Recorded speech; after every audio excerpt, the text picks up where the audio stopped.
Hello, नमस्कार बच्चों। मैं सतीश, आपका अपने YouTube channel study with Satish में आपका स्वागत करता हूं। जैसे कि हम अपने पिछले चैनल्स में पिछले वीडियोस में पढ़ते चले आ रहे हैं, क्या मौलिक अधिकार। मौलिक अधिकार में आज हमारी ये नवी वीडियो है, जिसमें हम आज क्या पढ़ने चल रहे हैं, शोषण के विरुद्ध अधिकार। इससे पहले हमने क्या पढ़ाया आपको, समानता के विरुद्ध अधिकार, समानता का अधिकार पढ़ाया, स्वतंत्रता का अधिकार पढ़ाया, और इसके बाद हमारा कौन सा अधिकार है, ये हमारा तीसरा अधिकार है शोषण के विरुद्ध अधिकार, जिसको जो कहां से कहां तक आता है, जिसमें आर्टिकल 23 और आर्टिकल 24 को कंक्लूड किया गया। ठीक है, तो अब हम एक एक करके आर्टिकल 23 तथा आर्टिकल 24 को एक एक करके पढ़ते चलेंगे और समझते चलेंगे कि एक एक चीजों को कि क्या कैसी चीजें हैं। ठीक है, तो पहली चीज क्या है कि आर्टिकल 23 के तहत क्या है कि ये सभी को प्राप्त, सभी मतलब बच्चों को, बूढ़ों को, जवानों को, यंग को, सभी को प्राप्त है। ठीक है, और किसके किसके खिलाफ प्राप्त, मतलब आपको शोषण कौन नहीं कर सकता है। मैंने बताया था आपको शुरू में ही कि राज्य और कोई निजी व्यक्ति इन आधारों पर आपके साथ शोषण नहीं कर सकता। ना आपकी मानव तस्करी, ना ये लोग मानव तस्करी कर सकते हैं, ना बेगार आपसे करवा सकते हैं, ना बलात्श्रम करवा सकते हैं आपसे, ना आपसे गुलामी करवा सकते हैं, कुछ नहीं करवा सकते। ठीक है, तो आर्टिकल 23 क्या कहता है कि मानव तस्करी, बेगार तथा बलात्श्रम तथा देवदासी प्रथा या देवदासी तथा गुलामी को रोका गया। ठीक है, क्या कहा गया कि मानव तस्करी, बेगार, बलात्श्रम और गुलामी, और इन सब चीजों का किया, और भी चीजें हैं एक्सेट्रा कर लीजिए, यहाँ पे क्या कहा गया, रोका गया। अब मानव तस्करी क्या होता है, मानव तस्करी का मतलब होता है महिलाओं तथा बच्चों या महिलाओं तथा मानव तस्करी में तो वो चीजें आती हैं जिसमें अवैध रूप से मानव को बेचा जाता है। जैसे महिलाओं, अधिकतर तस्करी किसकी होती है, महिला और बच्चों की। तो मानव तस्करी से आप क्या समझे, मतलब जब महिलाओं और बच्चों की अवैध तस्करी, तो क्या बोलते हैं, मानव तस्करी। बेगार क्या होता है, अब बेगार से आप अंदाजा लगा लीजिए, मान लिया आपको कोई बुला लेके गया कि चलिए भैया हमारे यहाँ काम है, और उसने आपको सारा दिन काम करवाया, जब पैसे देने की बारी आई तो आपको पैसे ही नहीं दिए उस एवज में जिस एवज आपने काम किया, तो इसलिए क्या, इसको क्या गया, बेगार। अब आपसे आर्टिकल 23 के तहत आपसे कोई बेगार करवाता है तो ये आपको फंडामेंटल राइट है, और अगर बेगार करवाता है तो आप सीधे कहां जा सकते हैं, सुप्रीम कोर्ट जा सकते हैं। फिर अब क्या है, बलात्श्रम। बलात्श्रम का मतलब होता है कि आपके ऊपर किसी प्रकार का आर्थिक, सामाजिक दबाव बना करके आपसे काम करवाना क्या कहलाता है, बलात्श्रम कहलाता है। ठीक है, और गुलामी भी आपका, जब गुलामी मतलब होता है जब कोई व्यक्ति आपको एज ए वस्तु ट्रीट करने लगे, मतलब जब चाहे आपसे कोई काम करवाए, जब चाहे आपसे कोई काम ना करवाए, तो क्या कहलाएगी, गुलामी कहलाएगी। ठीक है, तो अब आप याद रखिएगा कि आर्टिकल 23 में क्या कहता है कि आर्टिकल 23 कहता है कि मानव तस्करी, बेगार, बलात्श्रम, बेरोजगारी, बलात्श्रम तथा गुलामी से, गुलामी के प्रति शोषण से क्या करते हैं, हमारी सुरक्षा करते हैं। मतलब ऐसे कार्य हम आप हमसे नहीं करवा सकते, ना कोई राज्य करवा सकता है, ना कोई निजी व्यक्ति आपके खिलाफ करवा सकता है। इसका एक अपवाद है, इसका अपवाद आप याद रखिएगा, इसका अपवाद है कि राज्य आपसे विषम परिस्थिति में, कोई विशेष पर, जैसे आपदा आ गई या कोई राष्ट्रीय आपात लागू हो गया, उस समय आपसे राज्य क्या कर सकता है, राज्य मतलब सरकार, राज्य आपसे बेगार करवा सकती है। मतलब बेगार मतलब बिना पारिश्रमिक दिए आपसे काम करवा सकती है, बेगार करवा सकती है, करवा सकती है। ये क्या है, इसका अपवाद है। ठीक है, और ये क्या कंडीशन होगी, आपका आपातकालीन स्थिति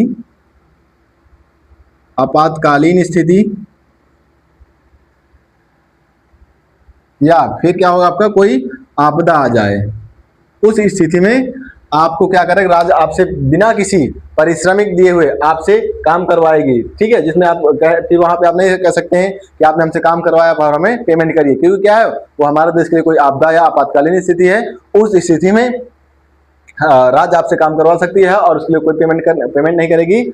उस स्थिति में आप आर्टिकल 32 के सुप्रीम कोर्ट नहीं जा सकते। ठीक है, इतनी बात समझ आई। फिर आर्टिकल 24 क्या कहता है, आर्टिकल 24 कहता है बच्चों की शोषण से सुरक्षा। बच्चों की शोषण सुरक्षा मतलब यहाँ बच्चों को हाईलाइट किया गया है 0 से लेकर के 14 वर्ष तक, मतलब 0 से लेकर 14 वर्ष तक के बच्चों को किसी भी प्रकार के कारखाने में, खतरनाक कारखाने जैसे पटाखा हो गया, केमिकल के हो गए, कांच की फैक्ट्रीज हो गए, इस प्रकार से कौन कौन से आपके किसी भी के 0 से लेकर 14 वर्ष के बच्चों को खतरनाक कारखानों, कहाँ पे, खतरनाक कारखाने हो गए, माइंस हो गई या खान जिसे बोलते हैं, कोयला खान हो गई जिसमें कोयला की माइनिंग होती है, केमिकल फैक्ट्रीज हो गई, आपकी, और क्या हो गई आपका पटाखे वगैरह की फैक्ट्रीज हो गई। इन सबको क्या आ गया, इन सब में पटाखे की फैक्ट्री हो गई, आपकी कांच की फैक्ट्री हो गई, इन सबको बच्चों में काम करने से रोका जाएगा। ठीक है, क्योंकि ये बच्चों के स्वास्थ्य के लिए क्या होता है, अच्छा नहीं होता है। लेकिन इसमें कुछ कमियां थी, इसमें कुछ कमियां ये थी कि 0 से लेकर 14 वर्ष के बच्चे को, मतलब क्या अगर मान लीजिए कोई 14 वर्ष 1 महीने 1 दिन का है, क्या उसको हम किसी ऐसे खतरनाक काम में भेज सकते हैं? नहीं भाई, ये तो फिर क्या होगा, 14 वर्ष का बच्चा होता है कितना बड़ा, ठीक है। तो इस वजह से इन कमियों को दूर करने के लिए बाद में हमारे यहाँ क्या आया, बहुत से एक्ट के थ्रू क्या कर रही इसको, बहुत से एक्ट के थ्रू इस उम्र को कितना कर दिया गया, 18 वर्ष बढ़ा दिया। कितना बढ़ा दिया गया? जैसे मान लीजिए आपका पास्को एक्ट हो गया, बलात्श्रम एक्ट हो गया, ठीक है, बलात्श्रम नहीं, बाल श्रम एक्ट हो गया, ठीक है। तो उस जैसे पास्को हो गया, पास्को एक्ट 2012, और बलात्श्रम बलात्श्रम बलात्श्रम बाल श्रम होगा, सॉरी, बाल श्रम एक्ट, ठीक है। इन और कई एक्ट, बीएनएस 2023 आपका बीएनएस 2023 में जो आपको बना है, उसमें भी क्या किया, बच्चों को इन तीनों में ही बच्चों की उम्र कितनी रखी गई, 18 वर्ष रखी गई, ठीक है। जिसमें से कहा गया कि 18 वर्ष रखने में कहा गया कि 0 से लेकर के 14 से लेकर के 18 तक के बीच कम खतरनाक, मतलब क्या, खतरनाक कार्यों में, गैर खतरनाक कारखानों में काम कर सकते हैं। गैर खतरनाक कारखानों में काम कर सकते हैं, लेकिन 14 वर्ष से कम बच्चे गैर खतरनाक कारखानों में भी काम नहीं कर सकते हैं। और इनको जब गैर खतरनाक कारखानों में काम करवाया जाएगा तो इनके काम करने के तरीके बहुत, मतलब पैमाने डिसाइड किए जाएंगे। वहाँ पे पढ़ाई की व्यवस्था होनी चाहिए, वहाँ पे क्या क्या होना चाहिए, वहाँ पे आपकी पढ़ाई, बच्चे के लिए क्या होना चाहिए, पढ़ाई की व्यवस्था होनी चाहिए, पढ़ाई की व्यवस्था, खेल कूद होना चाहिए, खेल कूद मतलब मैदान वगैरह होना चाहिए। प्लस उनके काम की टाइमिंग रखी गई है कि 7 PM से लेकर के 7 PM से 8 AM के बीच आप उनसे काम नहीं करवा सकते, मतलब रात में आप उनसे काम नहीं करवा सकते हैं, ठीक है। प्लस इनके फुल डे को 6 आवर बोला गया बच्चों को, और हाफ डे के बच्चे को काम को 3 आवर बोला गया, ठीक है।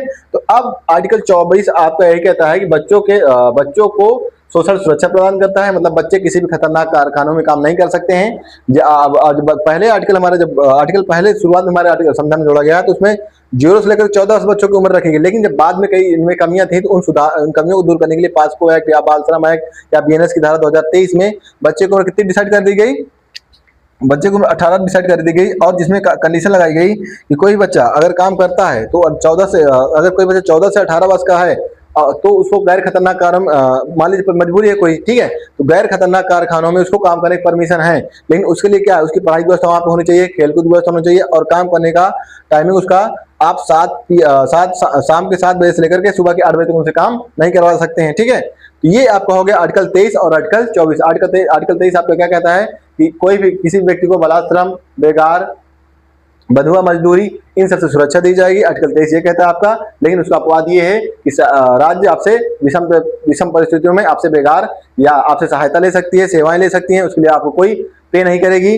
फिर आर्टिकल 24 कहता है बच्चों की शोषण से सुरक्षा। और एक चीज और याद है कि इसका कोई अपवाद नहीं है, इसका कोई अपवाद नहीं है। एक आर्टिकल और आप मुझे बताएंगे जिसका मैंने आपको बताया था कि उसका भी अपवाद नहीं है, कौन सा है, आर्टिकल 17। आर्टिकल 17 का भी कोई अपवाद नहीं है, और आर्टिकल 24 का भी कोई अपवाद नहीं। मैंने इसको शुरुआत में भी अपने वीडियो में बताया था, ठीक है।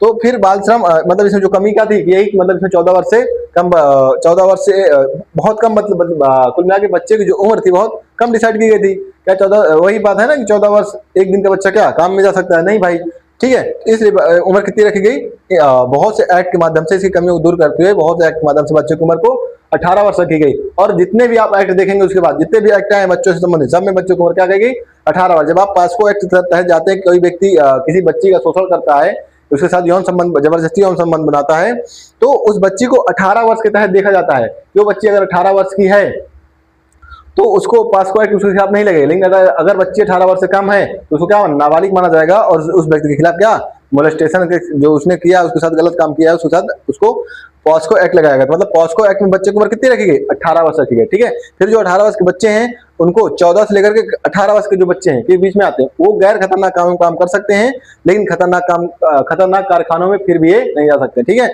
और जो आपका 0 से लेकर के 14 वर्ष तक के बच्चे हैं वो अपने घरों के काम में हाथ बटा सकते हैं, लेकिन उनको भी बहुत सावधानियां बरतनी पड़ेगी, ठीक है। ये रहा आपका आर्टिकल 23 और आर्टिकल 24, जिसमें आपका शोषण के विरुद्ध सुरक्षा प्रदान की गई है, ठीक है।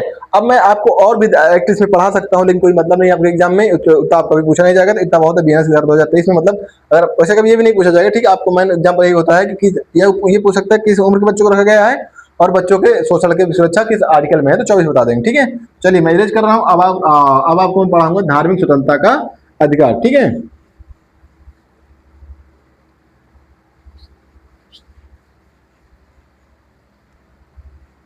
धार्मिक स्वतंत्रता का अधिकार। धार्मिक स्वतंत्रता का अधिकार से मतलब है कि आप कौन सा धर्म ग्रहण कर सकते हैं, कौन सा धर्म अपना सकते हैं, कोई धर्म अपना नहीं सकते हैं। फिर उस धर्म के हिसाब से आप पूजा पाठ कर सकते हैं, नहीं कर सकते हैं। आपके आचरण स्वतंत्रता क्या होगी, क्या नहीं होगी। फिर आपका उस धर्म का प्रचार कर सकते हैं या नहीं कर सकते हैं। तो इन सब माध्यमों से मैं आपको धार्मिक स्वतंत्रता का अधिकार पढ़ाने चल रहा हूँ, जिसमें आपका आर्टिकल 25 से लेकर के आर्टिकल 28 तक, जिसके बारे में आपकी विधिवत चर्चा की गई है, जिसको मैं एक एक करके उसके मतलब जो उसके सब क्लास में है मैं एक एक करके आपको पढ़ाता चलूंगा, ठीक है। तो चलिए, धार्मिक स्वतंत्रता मतलब क्या होता है कि जो धार्मिक स्वतंत्रता भाग 3 में ही आपकी, ठीक है, कि कोई भी धर्म को अपनाने की स्वतंत्रता तथा उसमें और बहुत सी धर्म को धार्मिक समुदाय बनाने की स्वतंत्रता, पैसे का संपत्ति अर्जित करने की स्वतंत्रता, तो सब एक एक करके पढ़ते चल रहे, ठीक है। तो हमारी कौन सी चौथा हमारा जो फंडामेंटल राइट्स में चौथी स्वतंत्रता कौन सी है? धार्मिक स्वतंत्रता, मतलब धर्म को ग्रहण करने की स्वतंत्रता। आप कौन सा धर्म ग्रहण कर रहे हैं? धार्मिक स्वतंत्रता आपका आर्टिकल 25 से लेकर के आर्टिकल 28 तक आता है। पहले हम पढ़ेंगे इसमें आर्टिकल 25। अब आपका आर्टिकल 25 क्या कहता है? आर्टिकल 25 कहता है कि अंतःकरण की स्वतंत्रता, किसी भी धर्म के अंतःकरण की स्वतंत्रता, आचरण करने की स्वतंत्रता तथा मतलब उसके प्रचार करने की स्वतंत्रता है। क्या क्या है? धर्म के अंतःकरण की स्वतंत्रता, धर्म के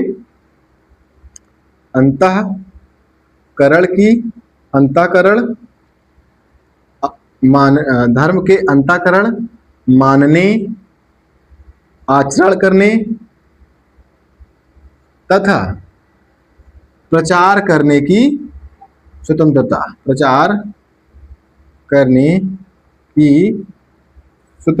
मतलब आपका आर्टिकल 25 क्या कहता है कि आपका आर्टिकल 25 कहता है कि आप भारत में जितने भी धर्म है, कोई भी धर्म के अंतःकरण की स्वतंत्रता, मतलब आपने जो आपने अंदर धारण कर रखा है कि मैं जिस धर्म को आप मानने के अपने अंदर क्षमता रख रहे हैं, मतलब इच्छा जता रहे हैं, वो अंतःकरण स्वतंत्रता। ये मतलब आपके मन की जो विचारधारा है, आपके मन में जो विचार चल रहे हैं, उसे बोलते हैं अंतःकरण। मान लीजिए आप हिंदू धर्म से बिलोंग करते हैं, तो आप कहेंगे मैं हिंदू हूं और तो आपके मन में जो उसको आपने अंतःकरण कर लिया ना, अपने मन के अंदर मान लिया, तो क्या हुआ? वो हो गया आपका अंतःकरण। मतलब आपने मान लिया कि मैं हिंदू हूं, मैं हिंदू धर्म के हिसाब से चलूंगा, ठीक है, तो आपका अंतःकरण होगा, आपने अपने मन में सब कुछ किया, ठीक है। फिर आपका मानने की स्वतंत्रता, आचरण करने की स्वतंत्रता तथा प्रचार करने की स्वतंत्रता, ये बाह्य स्वतंत्रता आ जाती है। मतलब देखा जाए तो अंतःकरण स्वतंत्रता धर्म आपकी आंतरिक स्वतंत्रता है, लेकिन जो आपका मानने की स्वतंत्रता, आचरण करने की स्वतंत्रता तथा प्रचार करने की स्वतंत्रता क्या है? बाह्य स्वतंत्रता है, जिसमें आपका इसमें भी क्या है, सीमाएं आप पे आरोपित की जाती है। मैं तीनों जितनी भी सीमाएं हैं सबकी सब सीमाएं बताऊंगा। तो पहले आप जान लीजिए कि मानने की स्वतंत्रता क्या होती है। मानने की स्वतंत्रता मतलब मानने आप धर्म को मानते हैं, मतलब मैं हिंदू धर्म को मानता हूं, मैं हिंदू धर्म के हिसाब से चलूंगा। आचरण करने की स्वतंत्रता मतलब होता है कि आप हिंदू धर्म के हिसाब से जो आपने धर्म माना है उस हिसाब से आप आचरण करेंगे। मान लीजिए आप किसी भगवान के मंदिर में जाते हो तो वहां आप नमाज तो पढ़ेंगे नहीं, ठीक है, तो आप वहां हिंदू धर्म के मंदिर में गए तो आप क्या करेंगे? जाके माथा टेकेंगे, फिर आप अगरबत्ती जलाएंगे, फिर प्रसाद चढ़ाएंगे। तो ये क्या आपका आचरण करने की स्वतंत्रता। फिर प्रचार की स्वतंत्रता, प्रचार करने की स्वतंत्रता मतलब हम अपने धर्म की प्रचार कर सकते हैं, मतलब लोगों को बता सकते हैं कि हमारा धर्म ये है, ऐसा है, हमारा धर्म ये है, तो हम सम्मेलन वगैरह करके अपने धर्म का प्रचार कर सकते हैं, ठीक है। इतनी बात समझ आए क्या होता है? धर्म के अंतःकरण मानने, आचरण करने तथा प्रचार करने की स्वतंत्रता। अब मैंने बताया आपको अंतःकरण क्या होता है, मानना क्या होता है, आचरण करना क्या होता है, विचार करना क्या होता है, मैंने एक ही चीज करके आपको समझा दी, ठीक है। फिर आपका आर्टिकल, ये आपका आर्टिकल 25 सब क्लास 1 में, ठीक है, इसको दो क्लास में बांटा गया है, ठीक है। आर्टिकल 25 सब क्लास, सॉरी क्लास 1 में, ठीक है। अब मैं आपको बताने चल रहा हूँ आर्टिकल 25 सब क्लास 2, सॉरी क्लास 2 सब क्लास ए, ठीक है। आर्टिकल 25 सब क्लास 2 ए क्या कहता है कि राज्य का धार्मिक कार्यों से जुड़े आर्थिक, वित्तीय, लैंगिक कार्यों को नियंत्रित कर सकता है। मतलब कि जैसे मान लीजिए कि कोई धर्म है जो जितने भी आपके धर्म निरपेक्ष कार्य, मान लीजिए कोई पुजारी काम, कोई पुजारी है उस प्रकार का, कोई भी आर्थिक है, कोई सामाजिक मुद्दा है, जैसे मान लीजिए कि आप कहीं जा रहे हैं, वहां पे आपने मतलब सामाजिक मुद्दा आप समझ रहे हैं ना, जो भी धर्म से जुड़े सामाजिक मुद्दे होते हैं, जो भी धर्म से जुड़े आर्थिक मुद्दे होते हैं। जैसे मान लीजिए आपने कहीं गए और वहाँ पे आप संपत्ति का कोई मतलब कोई धर्म था जिसने संपत्ति अर्जन की, तो वहां पे आप सरकार क्या कर सकता है, कानून मतलब इसमें कहा गया, सभा कहा गया है कि धार्मिक कार्यों से जुड़े आर्थिक, वित्तीय, लौकिक कार्यों को नियंत्रित कर सकता है। कौन नियंत्रित कर सकता है? राज्य। मतलब धर्म से जुड़े, धर्म से जुड़े आर्थिक, सामाजिक एवं वित्तीय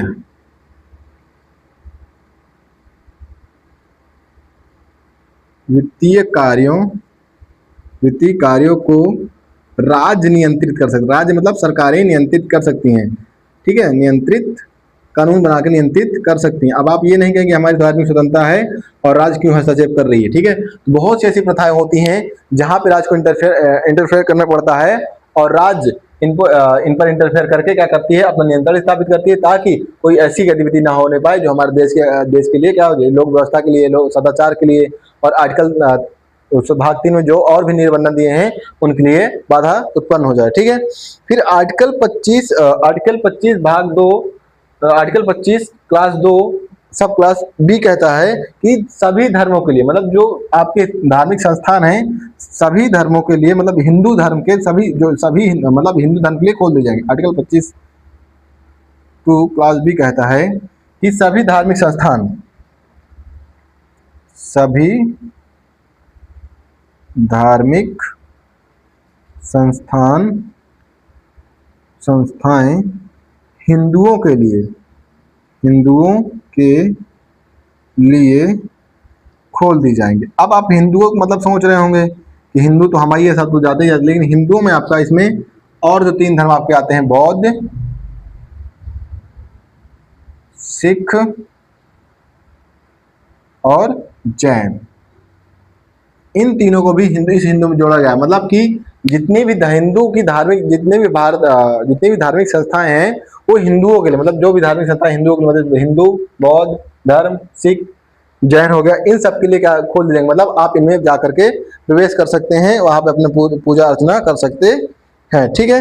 जैसे मंदिर में प्रवेश हो गया, हाँ, तो कोई किसी भी बड़ी से बड़ी मंदिर हो गया, छोटी छोटी मंदिर, कोई मान लीजिए कोई एस से बिलोंग करता है या कोई बौद्ध धर्म से बिलोंग करता है, तो वहां आप उसको इस बेस पे नहीं कर सकते हैं कि ये एससी है या बौद्ध धर्म से है तो इसको आप अपने मंदिर में या नहीं देंगे। तो इसलिए इसमें कहा गया कि सभी धार्मिक संस्थाएं हिंदुओं के लिए खोल दी जाएंगी। मतलब बौद्ध, सिख, जैन, इसमें हिंदू कौन कौन से आते हैं, बौद्ध, सिख, जैन, ये सब इसमें आते हैं, और इन सब के लिए क्या कर गए, पूरी सभी धार्मिक संस्थाएं क्या कर दी गई, खोल दी गई, ठीक है। इतनी बात समझ आई। तो आर्टिकल 25 का भाग 1 क्या कहता है, धर्म के अंतःकरण मानने, आचरण करने तथा प्रचार करने की स्वतंत्रता है। आर्टिकल 25 क्लास 2 सब क्लास ए कहता है कि धर्म से जुड़े आर्थिक, सामाजिक, वित्तीय कार्यों को राज्य नियंत्रित कर सकता है। मतलब जिसमें आप जैसे भी आपके जितने भी आपके आर्थिक सामाजिक कार्य हो गए, जैसे कि मान लीजिए कोई मंदिर का मुद्दा है, वहां पे पैसे अगर इकट्ठा हो रहे हैं तो उस हिसाब से क्या हो रहा है कि जैसे आर्थिक, मतलब कुल मिला के अगर आर्थिक रूप से जुड़ा हुआ मुद्दा है, सामाजिक रूप से जुड़ा हुआ मुद्दा है, तो उसमें धर्म आपका हस्तक्षेप कर सकता है। जैसे कि एक केस था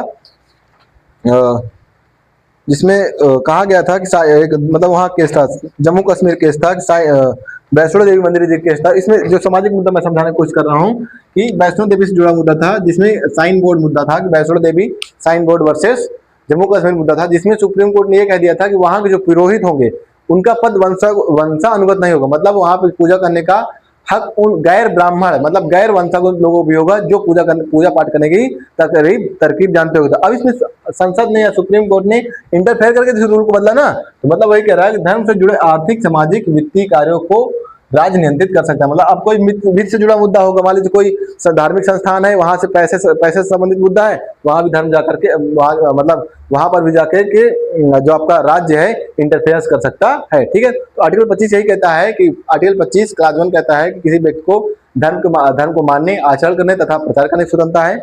आर्टिकल 25 क्लास 2 सब क्लास ए कहता है कि धर्म से जुड़े आर्थिक, सामाजिक और वित्तीय कार्यों में राज्य नियंत्रण कर सकती है। आर्टिकल 25 क्लास 2 सब क्लास बी कहता है कि सभी धार्मिक संस्थाएं, जिसमें सभी धार्मिक संस्थाएं हिंदुओं के लिए या हिंदू के लिए खोल दी जाएंगी। मतलब कि हिंदू में आप कौन कौन आ गया आपका बौद्ध, हिंदू वर्ड से मतलब समझिएगा कि जैसे हिंदू आ गया तो हिंदू आप बौद्ध, सिख और जैन इन सबको भी कंक्लूड करके चलेंगे। ठीक है, तो मतलब कोई भी बौद्ध हो, कोई भी हिंदू हो, कोई भी सिख हो, कोई भी एससी हो, कोई भी एसटी हो, उसको मंदिर पर ये कह के नहीं रोका जाएगा कि तुम इस जात के हो या तुम इस धर्म के हो, उसको उसमें प्रवेश करने की इच्छा है, मतलब परमिशन है, और वो अपने रीति रिवाज, जो हिंदू धर्म के रीति रिवाज है, उस हिसाब से पूजा पाठ भी कर सकता है। ठीक है, इतनी बात समझ आई आपकी, मेरी आपको समझ आई नहीं? चलिए ठीक है, मैं अब आपको आर्टिकल 26 पढ़ाने चल रहा हूं। आर्टिकल 26 आपको कहता है कि कोई भी, आर्टिकल 26 को पहली बात तो कितने सब आर्टिकल बांटा गया? 4 आर्टिकल बांटा गया, सब 4 सब आर्टिकल बांटा गया है। ठीक है, अब एक एक करके आप देखते चलिए। ठीक है, चलिए आर्टिकल 26 क्लास ए, इसको मैं 4 भागों में बांटा गया है। आर्टिकल 26 सब क्लास ए, आर्टिकल 26 सब क्लास ए में कहा गया है कि कोई भी मतलब धार्मिक संस्थान बनाने की स्वतंत्रता, धार्मिक संस्थान बनाने की स्वतंत्रता। अब इसका मतलब क्या हुआ कि कोई भी धर्म, जैसे मान लीजिए हिंदू है या मुस्लिम है या सिख है या बौद्ध है, तो वो अपना धर्म बना सकता है। मतलब अपना धर्म मतलब जैसे कि कोई धार्मिक संगठन हो गया, आश्रम हो गया, जैसे मान लीजिए बाबा रामदेव चला रहे हैं, आपके जो बाबा बागेश्वर चला रहे हैं, अनिरुद्धाचार्य चला रहे हैं, आपके सबके अपने में क्या है, धार्मिक संस्थाएं हैं, या अपना सब चला रहे हैं। मतलब कोई भी जो धार्मिक समुदाय है वो धार्मिक संस्थाएं बना सकता है। ठीक है, आर्टिकल 26 यही कहता है कि धार्मिक संस्थाएं बनाने की स्वतंत्रता है। ठीक है, अब आर्टिकल 26 पार्ट 2 कहता है कि इन धार्मिक संस्थाओं के संचालन का हक भी इन्हीं धार्मिक समुदायों को होगा। ठीक है, तो धार्मिक संस्थाओं के संचालन का अधिकार इन्हीं धार्मिक संस्थाएं, जो स्थापना करेगी, धार्मिक संस्थाओं की स्थापना करेगी, उन्हीं को इनका संचालन करने का भी अधिकार होगा। लेकिन आर्टिकल 26(2) में कहा गया है इन्हीं को होगा। मान लीजिए कोई हिंदू धर्म का मंदिर है, जैसे मान लीजिए आपने सबरीमाला मुद्दा बहुत बार सुना होगा। सबरीमाला मुद्दा में क्या होता है, जो सबरीमाला का मंदिर है वहां पे जो भगवान अयप्पा का मंदिर है, उसमें जो आपकी मतलब जितनी राजस्वला महिला, जो मेंस्ट्रुएशन पीरियड से गुजर रही महिलाएं होती हैं, उसमें वहां पे उनको जाने की परमिशन नहीं होती है। क्यों? क्योंकि जो महाराज अयप्पा है, जो अयप्पा स्वामी मंदिर है, वो कैसे किस प्रकार के देवता है? वो हमारे ब्रह्मचर्य प्रवृत्ति के देवता है। तो अब ये क्या है, एक हिंदू जो एक संस्थान बना वहां का, दक्षिण भारत का मंदिर बना, पूरा संस्थान बना, उसका पूरा रेगुलेशन बॉडी है। अब वो लोग अपने हिसाब से रेगुलेट कर रहे हैं कि कोई भी राजस्वला मतलब मेंस्ट्रुएशन पीरियड से गुजर रही महिला वहां पे प्रवेश नहीं कर सकती। क्यों? क्योंकि ब्रह्मचारी प्रवृत्ति के भगवान है और वहां हो जाएंगे तो अशुद्ध हो जाएंगे, ऐसा उन्होंने कहा। लेकिन इनपे मैंने बताया आपको कि लोक स्वास्थ्य सदाचार और आर्टिकल नैतिकता और भाग 3 में जितने भी और निर्बंधन है, वही निर्बंधन इन पर भी लागू होते हैं। किस पे? धार्मिक स्वतंत्रताओं के अधिकार पर। मान लीजिए लोक स्वास्थ्य, ये तो हो गया ना, लोक स्वास्थ्य मुद्दा तो हो गया कि आप किसी भी महिला को उसके बॉडी के जो एक सर्कुलर सिस्टम है, जो मेंस्ट्रुएशन पीरियड है, उसके बेस पे वहां पे रोक रहे हैं, तो उसको लोक स्वास्थ्य मुद्दा हो गया। तो उस बेस पर सुप्रीम कोर्ट ने कहा कि 2018 में सुप्रीम कोर्ट ने कहा कि 10 साल से लेकर 50 साल की महिलाओं को भी अब मां अयप्पा स्वामी के मंदिर में प्रवेश करने की अनुमति दी जाएगी। ठीक है, तो अब मेरी बात समझ आई कि आर्टिकल 26 क्या कह रहा है आपका। इसमें ऐसा कुछ समझने वाला बात नहीं है जो आपको समझ में ना आए। ठीक है भाई साहब, चलिए अब आर्टिकल लोक व्यवस्था, सार्वजनिक स्वास्थ्य और नैतिकता का मुद्दा आपका, अगर ये ऐसे मुद्दे को प्रभावित करते हैं तो इन पर भी निर्बंधन लगाए जाएंगे। निर्बंधन क्या होंगे, जो आपके आर्टिकल भाग 3 में जितने भी निर्बंधन हैं उन सबको इन पे आरोपित कर दिया जाएगा। ठीक है, ये निर्बंधन यही मतलब ऐसे मतलब मान लीजिए लोक स्वास्थ्य को अगर प्रभावित कर रहे हैं, लोक व्यवस्था को प्रभावित कर रहे हैं, सदाचार को प्रभावित कर रहे हैं, नैतिकता को प्रभावित कर रहे हैं और भाग 3 जितने भी निर्बंधन हैं उनको प्रभावित कर रहे हैं, तो इन पर क्या कर जाएगी, सुप्रीम कोर्ट या संसद हमारी इन पर नियंत्रण कर इन पर निर्णय अपना सुना सकती है। तो मतलब धार्मिक स्वतंत्रता, धार्मिक संस्थाओं के संचालन का अधिकार इन्हीं को होगा, मतलब इन्हीं किनको होगा, इन धार्मिक संस्थाओं को। इतनी मेरी बात आपको समझ आई कि नहीं है? चलिए ठीक है, मैं एक केस खोज रहा हूं। आपका केस था इंदिरा साहनी।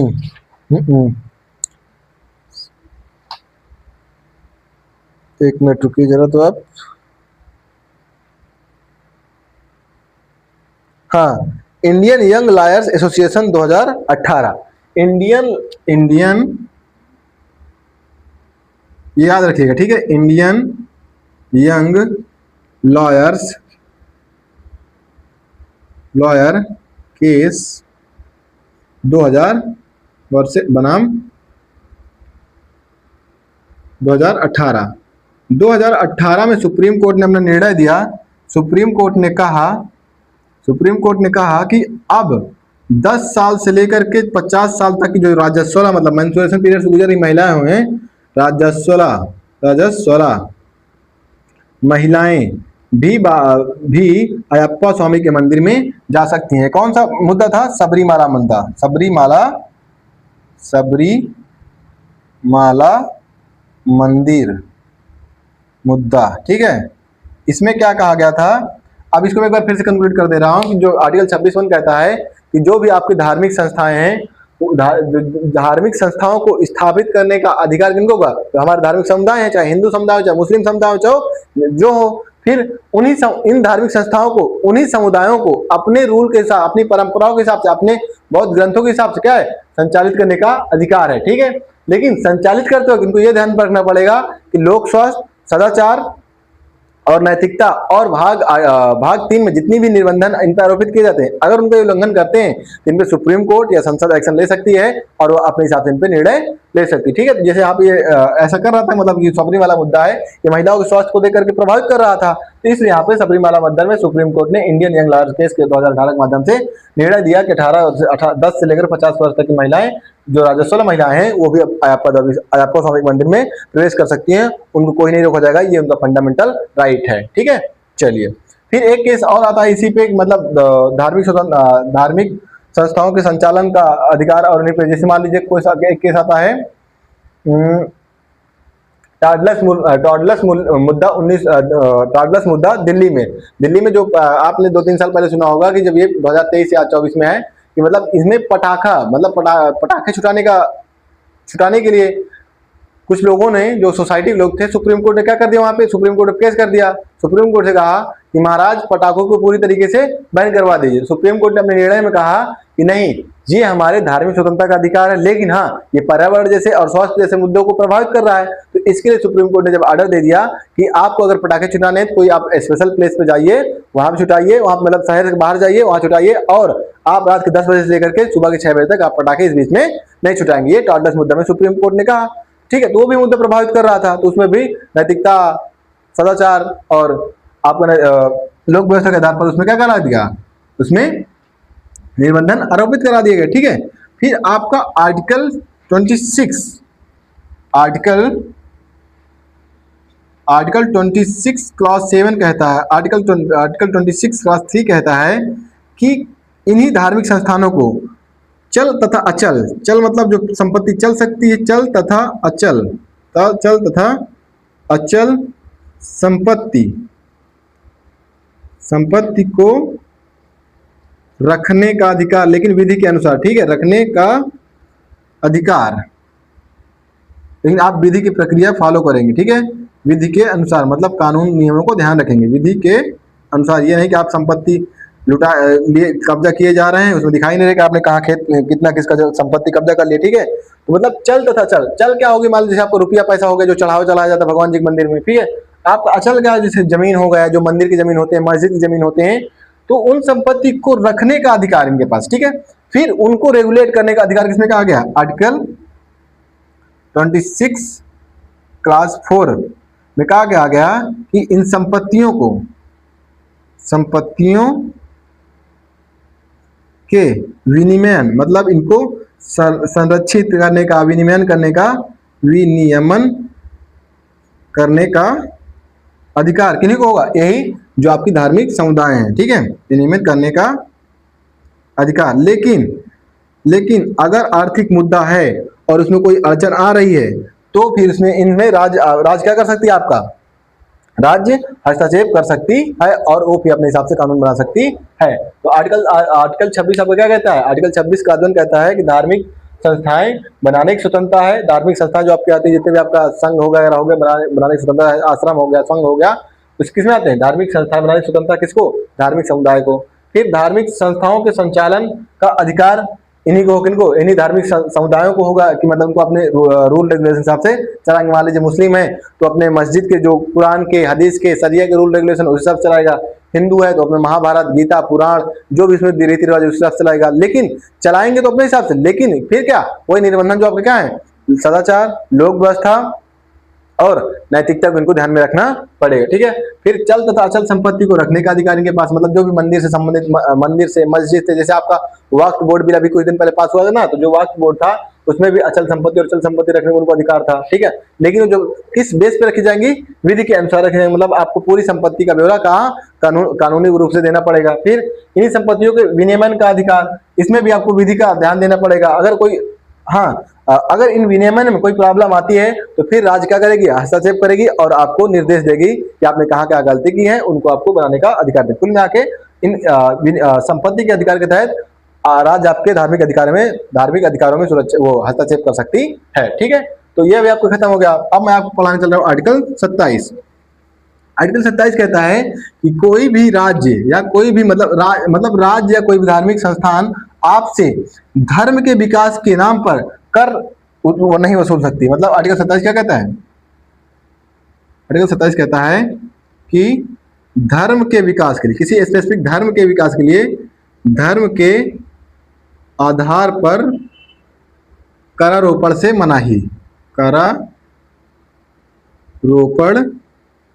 से मनाही। मतलब जैसे मान लिया कोई हिंदू धर्म वाला आता है, आपसे कहता है कि आपको हर महीने 1000 रुपये हिंदू धर्म के विकास के लिए देना पड़ेगा। तो ऐसी मेरी, क्योंकि मैं धार्मिक रूप से स्वतंत्र हूँ तो मैं जरूरी थोड़ी कि मैं हिंदू धर्म मानूं, ठीक है, मैं नास्तिक भी हो सकता हूँ, तो इसलिए मुझ पर फोर्स नहीं कर सकते हैं कि धर्म के आधार पर कर रोपण लगा करके मुझसे पैसा उगाया जाए। और एक चीज और, जैसे मान लीजिए जीएसटी कर हो गया आपका ना, इस जीएसटी, जो जीएसटी मैंने दिया, मैंने भी जीएसटी दिया, आपने भी दिया, सब लोग जीएसटी देते हैं, तो जो जीएसटी दिया है इसको किसी पार्टिकुलर धर्म के विकास के लिए भी सरकार यूज नहीं कर सकती। क्योंकि मान लीजिए इसको मुस्लिम भी देते हैं, आपको मुस्लिम में दिया, आपने लगा दिया हिंदू धर्म में, राम मंदिर निर्माण करने में और भी कोई मंदिर निर्माण करने में, तो आप एक मान लीजिए, तो मतलब कुल मिलाकर कह सकते हैं कि सार्वजनिक जो आपके कर होते हैं उनका आप किसी पार्टिकुलर धर्म के विकास में नहीं लगा सकते हैं, ठीक है। और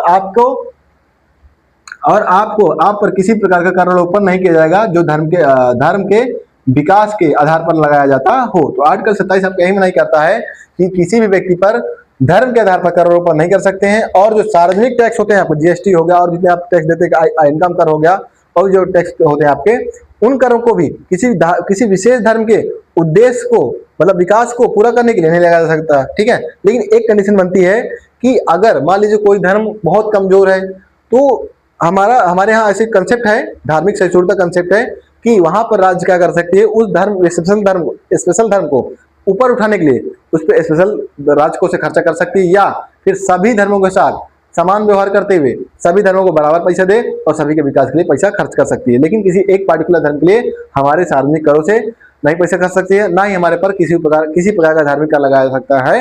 आर्टिकल 27 हमारा यही कहता है। बात समझ आई? तो आर्टिकल 27 धार्मिक कर आरोपण से सुरक्षा प्रदान करता है और किसी भी प्रकार के सार्वजनिक कर को देने से मनाही करता है। उसको स्पेशली किसी धर्म के विकास के लिए नहीं लगाया जा सकता है। ठीक है, तो आर्टिकल 27 बहुत छोटा सा, इसे कुछ नहीं। ठीक है, इसमें अब आपका आर्टिकल 28, ठीक,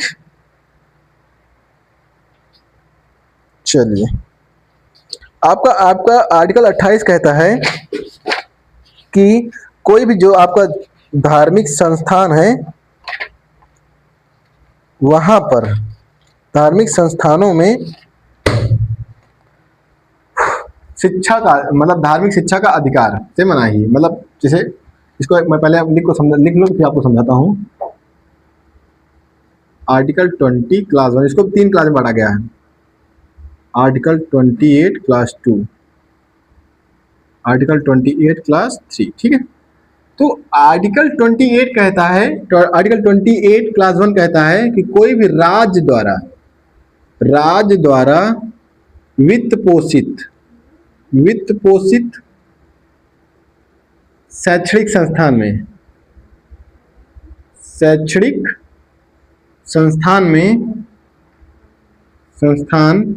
में शिक्षा, कैसी शिक्षा? धार्मिक शिक्षा नहीं दी जाएगी। धार्मिक शिक्षा नहीं दी जाएगी। ठीक है, पहली बात क्या हुई कि आर्टिकल 28 क्लास 1 कहता है कि राज्य द्वारा किसी वित्त पोषित शैक्षणिक संस्थान में धार्मिक शिक्षा नहीं दी जाएगी। अब इसका मतलब क्या हुआ कि राज्य द्वारा वित्त पोषित मतलब वो जैसे कोई सरकारी स्कूल है आपके एरिया में, जैसे हमारे इलाहाबाद में बहुत से स्कूल, अग्रसेन हो गया, एंग्लो बंगाली हो गया, हाँ, तो इन स्कूल्स में आप धार्मिक शिक्षा नहीं दे सकते। धार्मिक शिक्षा क्यों नहीं दे सकते हैं? बिकॉज ऑफ उस स्कूल को फंड किसके द्वारा, उस स्कूल को खर्च किसके द्वारा दिया जा रहा है? सरकार के द्वारा। अब जो सरकार किससे दे रही है? अपने कोष से दे रही है। उस कोष में पैसा कहाँ से आया? भारत के उस राज्य के सभी लोगों के द्वारा। अब चाहे उसमें मुस्लिम हो, चाहे हिंदू हो, चाहे सिख हो, ठीक है। तो अब आप किसी एक, मान लीजिए वहां पर कोई, आप उस स्कूल में आप हिंदू धर्म की शिक्षा दे रहे हैं, आप हिंदू धर्म की सरकार चला हिंदू धर्म की शिक्षा दे रहे हैं, तो फिर आप सभी धर्म के समुदायों का पैसा एक किसी विशेष धर्म के प्रचार में लगा रहे हैं ना, तो क्या हुआ? आपके आर्टिकल 27 को उल्लंघन हो रहा है यहाँ पर। तो फिर उस बेस पर आप सुप्रीम कोर्ट जा सकते हैं। इसलिए मनाही की गई है कि राज्य द्वारा वित्त पोषित शैक्षणिक संस्थान में धार्मिक शिक्षा नहीं दी जाएगी। ठीक है, फिर आपका आर्टिकल 28 क्लास 2 कहता है कि कोई ट्रस्ट द्वारा संचालित शैक्षणिक संस्थान है,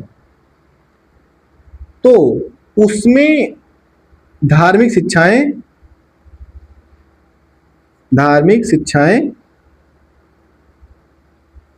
दी जाएंगी। ठीक है, और इसमें आप बाध्य भी रहेंगे, क्योंकि एक ट्रस्ट द्वारा ऐसा कोई ना कोई धर्म का ट्रस्ट होगा, तो उस धर्म वाले, जैसे आप यहाँ इलाहाबाद में देखते हैं कि जो अब जितने आपके क्रिश्चियन स्कूल हैं, जो क्रिश्चियन स्कूल्स हैं, उसमें सुबह सुबह जो क्रिश्चियन की जो कल्चर है पढ़ाया जाता है, आपको यीशु मसीह की प्रेयर करवाई जाएगी। फिर आपके कोई भी अगर वहाँ पे कल्चरल प्रोग्राम होता है तो वहाँ पर भी आपको यीशु मसीह के बारे में अच्छी अच्छी बातें बताई जाएंगी, यीशु मसीह की आपसे प्रेयर करवाई जाएगी, फिर वहाँ पर भी यीशु मसीह की आपसे आराधना करवाई जाएगी। तो वहाँ तो ईसाई धर्म का प्रचार किया जा रहा है, लेकिन आप वहाँ पर जाकर विरोध नहीं कर सकते हैं, बिकॉज ऑफ वो एक ईसाई धर्म से ट्रस्टेड स्कूल है। ठीक है, कोई सरकारी वित्त पोषित स्कूल तो है नहीं, इसलिए कहते हैं कोई ट्रस्ट द्वारा इस संचालित शैक्षणिक संस्थान है तो उसमें धार्मिक शिक्षा दी जाएगी। आप उसके लिए बाध्य भी होंगे, उस शिक्षा को मानने के लिए क्या होंगे? आप बाध्य भी होंगे, आपको वहां पे करना भी पड़ेगा उस चीज को। ठीक है, और आर्टिकल 28 क्लास 3 कहता है कि कोई आपका प्राइवेट स्कूल है, ठीक है, कोई प्राइवेट स्कूल में धार्मिक शिक्षा दी जा सकती है, लेकिन बाध्य नहीं किया जाएगा। ठीक है, प्राइवेट स्कूल में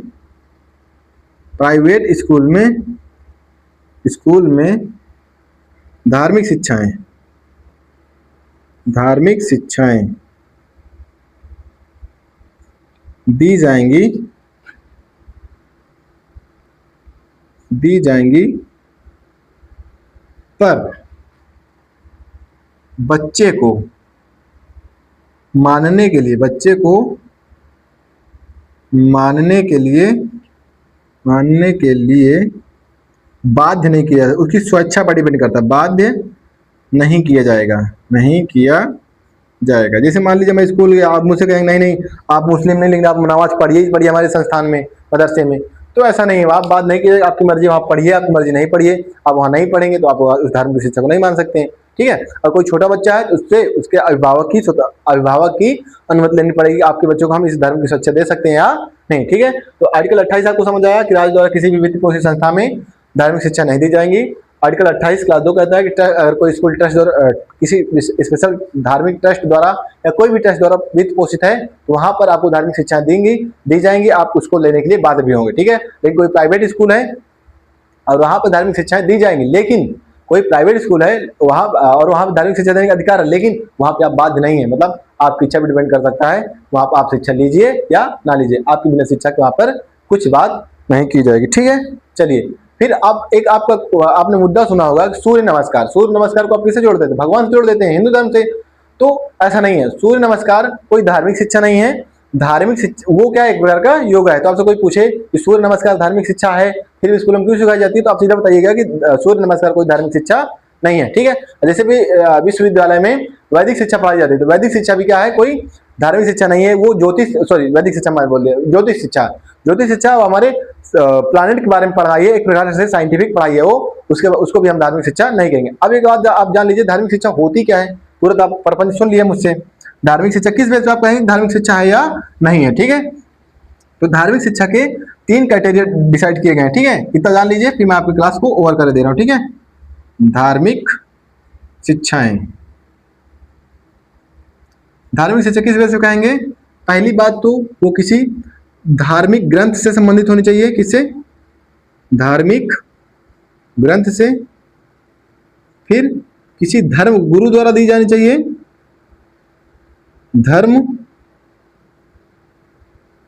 किसी धर्म गुरु द्वारा दी जानी चाहिए, धर्म गुरु द्वारा दी जानी चाहिए,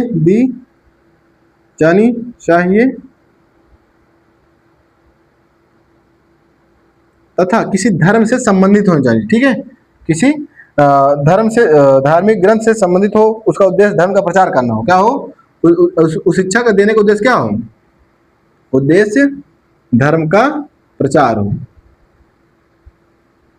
धर्म का प्रचार करना हो।